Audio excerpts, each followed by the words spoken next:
for basketball of the season. Bret Beherns, pleased to be joined again by Derek Piper. Hey, man, it's ball time. I'm ready to go. You ready? It's heating up in a hurry, and, man, we got a juicy matchup today. I can't wait. I'm loving it. Number 1 Kansas in town. Bill Self returns to State Farm Center. It was called Assembly Hall last time he was here. First time he's been back in 20-plus years. Number 1 Kansas. Too bad this doesn't count, Derek.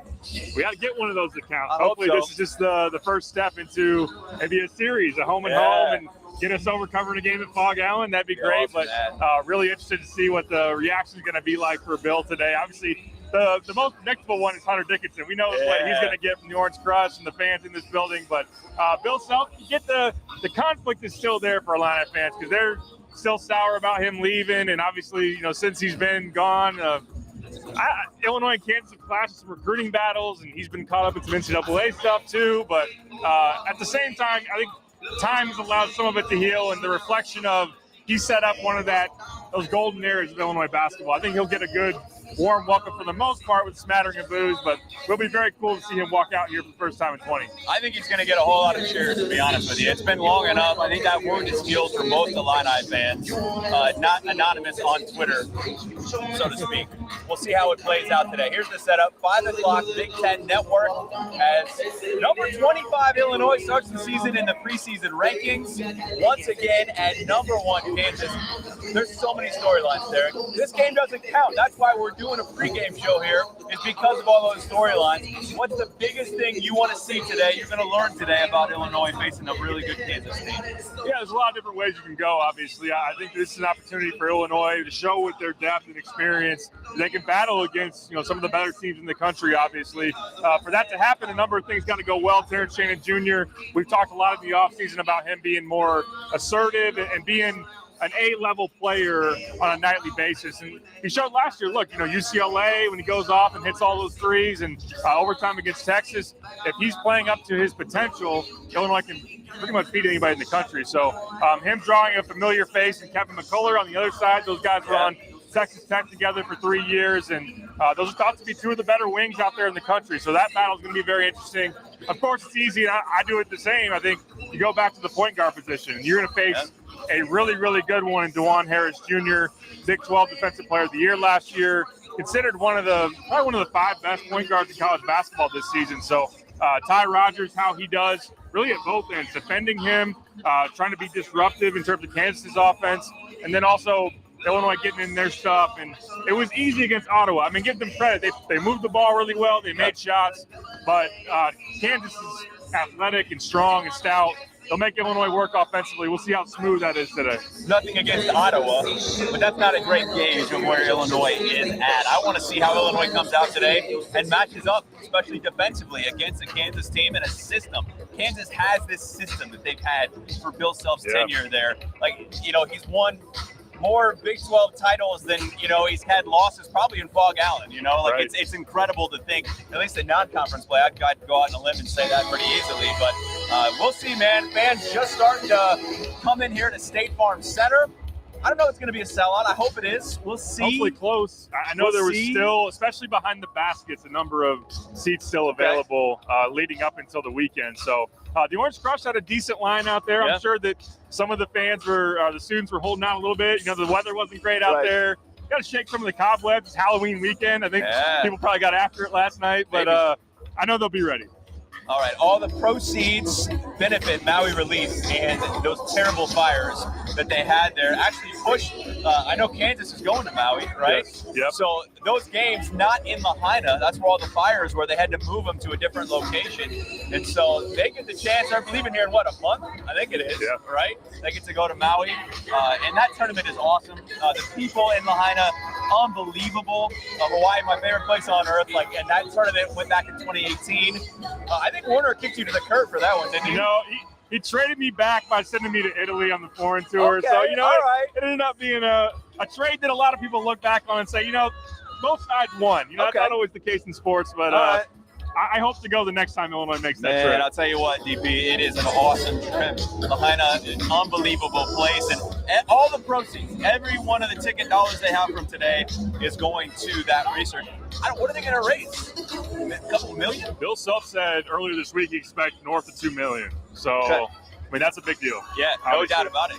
Illinois played Kansas in that secret scrimmage last year. It did. I love this. Like, why are these secret scrimmages? Let's get these out in public. Let's figure it out. I get it. Like, they want to work on things. And when I talked to Brad earlier this season, he had said, you know, they stopped those secret scrimmages, right? Like, hey, let's work on half-court defense. Let's work on transition. It just is whatever the coaches want. They're just going to play a game today, which I love, right? Like, Illinois doesn't have these, like, Midnight Madness things anymore. Remember we had that on Green Street, like, 10 years ago with Gross? Those are awesome. They don't do those anymore. I love this. Let's get this more often to these two high major teams, not in a secret scrimmage either.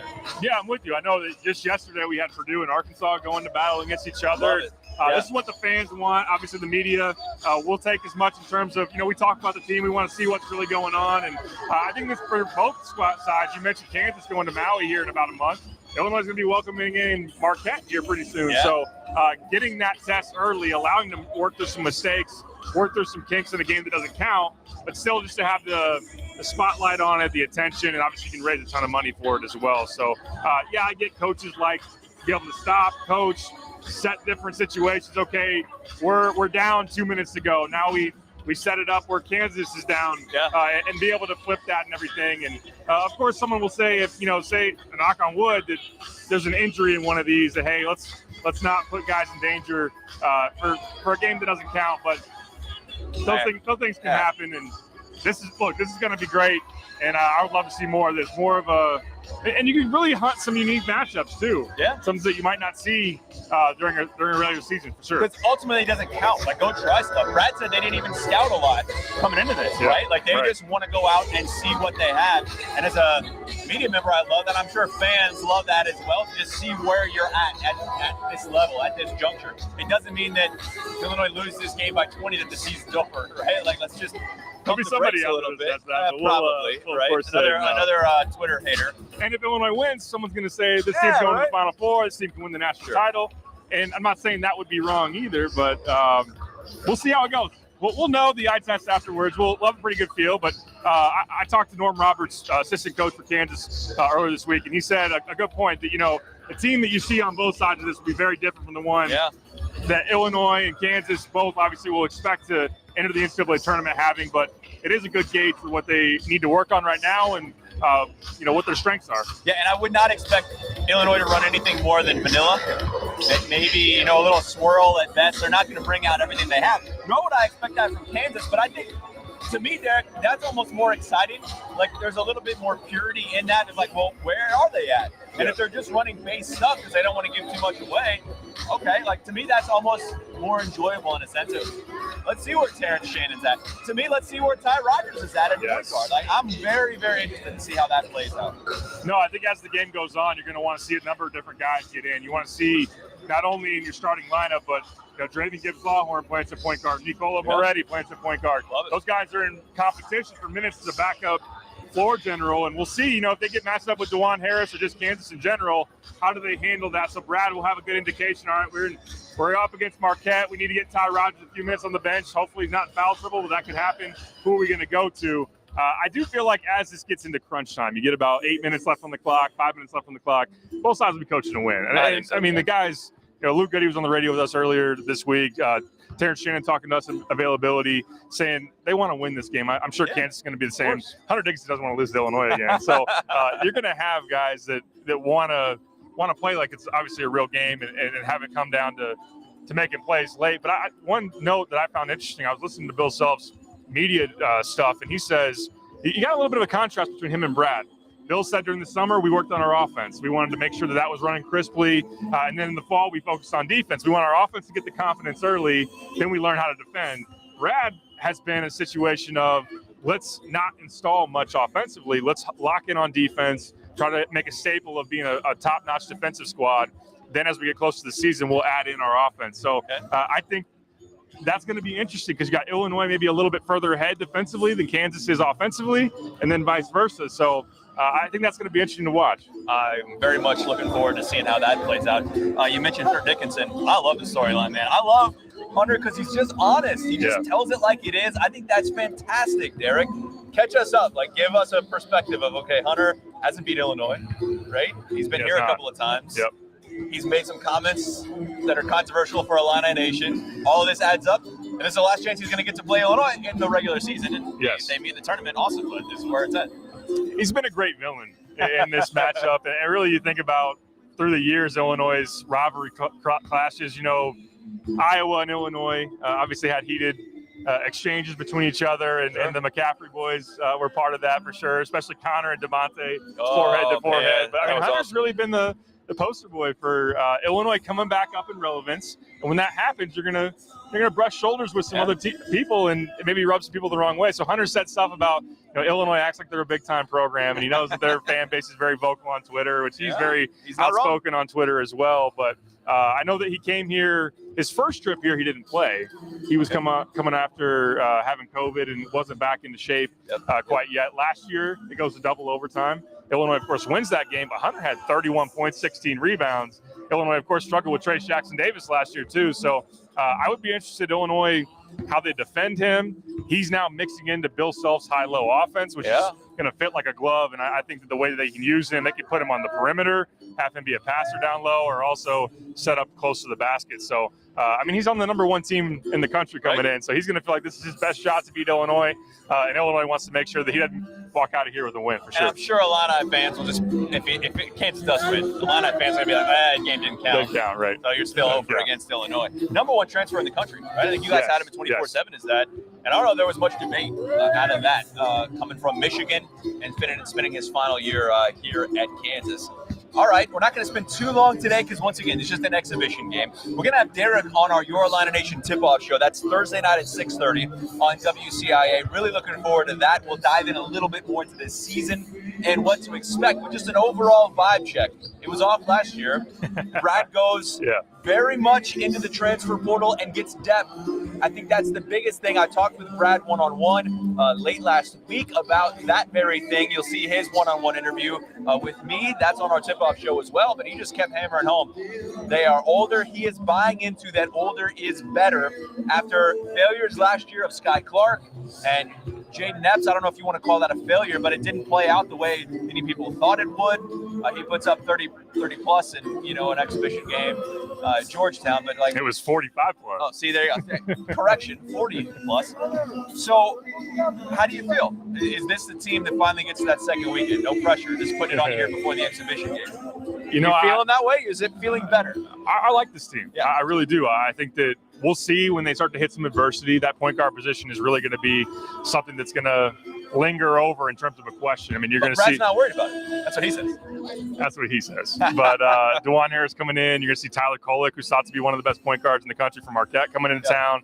One thing that I've kind of gathered watching that Ottawa game and then just kind of talking to people around the program is that I think we think of a point guard as a guy that is the initiator of the offense every time down. I don't think Ty Rodgers is going to be that. I don't think they're asking him to do that. Now, as the season goes on, he gets more comfortable. If he shows to be effective in that pick and roll, then maybe his usage rate goes up. But I think one of the things that this team really likes is that Marcus Damas is very skilled. They're going to run some stuff through Marcus. They're going to run some stuff through Coleman, Terrence as well. So I don't know that Ty is going to be asked to do too much in terms of, he's not going to be Iowa. All right, 95% of our possessions, give it to Ty and let him send him a ball screen, let him, be the make or break for this possession. I don't think that's necessarily going to be the case. But of course, if he's off the ball, he's a non-shooter. But to go back to your point, I like the depth and the veteran nature of it. You got 3 fifth-year guys in the portal. You brought back Terrence and Coleman, NBA caliber guys. And then, Terrence should have a little bit better of a feel of how to be an alpha and how to play for Brad and understand to navigate the locker room in some adversity. So I just think that older means steadier, and you don't need to rely as much on freshmen this year. So I like their depth. I like just kind of how the pieces, at least at this point, how they look like they're fitting together. We'll learn a lot more, obviously, after today. Yeah, and I asked Brad specifically in our one-on-one, just feels like you have a new breath of fresh air, right? Like a confidence, is like you said, with that elder statesman of his team. And he was like, oh yeah. Right? He was over the top with, I think he's excited to have that in practice maybe more than anything, right? Because it doesn't have to focus on some of these fundamentals when you've got a Quincy Guerrier and a Justin Harmon and guys that have just been around and played a lot of games.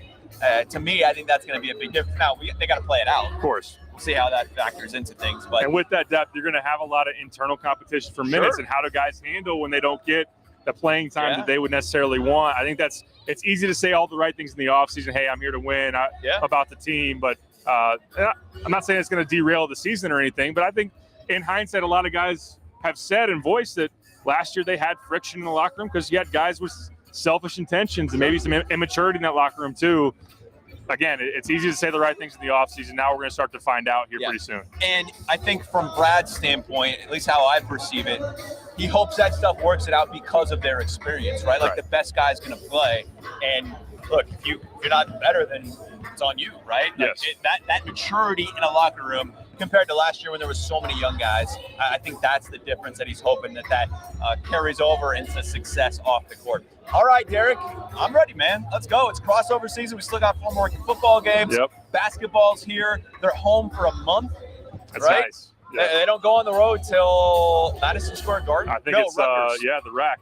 December 2nd or 3rd. I think that first road game at all. So That's right. We're going to see a lot of Illinois at home here at State Farm Center. We're going to be here all season long. Excited, pumped up once again to bring you these pregame shows. Derek's insight from the court. We're going to every game. Well, almost, right? Derek got an addition coming. I do. We're adding through the recruiting class. I love it. Yeah, that's right. Class of, did you figure that out? No, I haven't gone that far. 2049, something like that? Yeah. 6'4" shooting guard? Is that Possibly, yeah. See if Shauna Green wants her. Oh, that's right. There you go. Maybe not 6'4". I forgot it was a girl. How about like a 6'1" shooting guard from the Village? There you go. How about that? There you go. That sounds pretty nice. I like Class of 2049. All right. Hey, a whole lot more coming up tonight on the WCIA 3 News at 10. No early show on WCIA, so we'll see you at 10. Love to recap all things tonight, all that's happened. Hunter Dickinson, Bill Self, so many storylines to go around. And you guys got a whole bunch of stuff on the site, right? Absolutely. I got my 5 things to watch in this game. We covered really extensively Bill Self's return. And I think a good point that Joey really focused on is that Brad Underwood's friendship with Bill seems to have helped build a bridge back for him to come back. Gordyville started it out, and then obviously scheduling this matchup. So read all that. We'll obviously have you covered in the post game as well. Check out our podcast, check out your guys' stuff, and excited to be back doing it. No doubt. We'll see you on these same digital channels after the game. We'll hear from Bill Self and Brad Underwood at the podium. We'll carry it all live for you on the same WCIA 3 digital channel. Facebook, Twitter, YouTube, it's all there for you. For Derek, I'm Brett. Thanks so much for watching. Just number 1 of a whole season full of pregame shows and postgame streams. Enjoy the game, everybody. 5 o'clock, Big Ten Network, number 1, Kansas, number 25, Illinois, in the Maui Strong exhibition game.